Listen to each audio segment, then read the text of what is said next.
Les centrales nucléaires, un mode de production électrique aujourd'hui très critiqué, surtout en cette période post-Fukushima. Mais connaissons-nous réellement le fonctionnement de ces usines?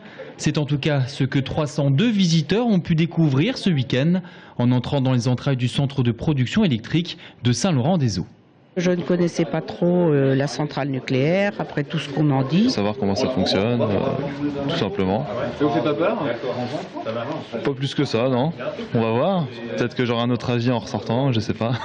On décrit beaucoup les centrales nucléaires, mais en définitive, on ne sait pas trop comment ça fonctionne. C'est au bout de la turbine, ici en orange, et de cet alternateur en bleu, que sortent les 900 MW produits par le réacteur numéro 2. La salle des machines aura été assurément la partie de la visite la plus appréciée.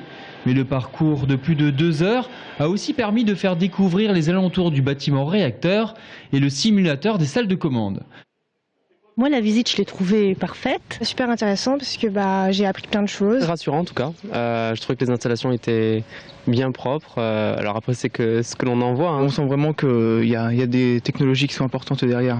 L'objectif pour EDF n'était pas de dédramatiser le nucléaire, mais bien d'ouvrir les portes face à une demande du public de plus en plus importante. Le but du jeu de ces journées n'est pas de convaincre ou de ne pas convaincre, c'est juste d'expliquer, ce qui est déjà important. Je pense que c'était des gens curieux avant tout, curieux dans un débat actuel qui est très contemporain, je dirais, de nos jours à travers les médias, de comprendre ce qui se passe, d'essayer de se donner des clés de lecture et d'essayer de mieux voir peut-être de l'intérieur comment tout cela peut fonctionner. Durant 2 jours, 30 salariés volontaires, ingénieurs et techniciens ont ainsi fait visiter leur lieu de travail. Qu'on soit pro ou anti-nucléaire, cette visite aura permis au moins d'y voir un peu plus clair.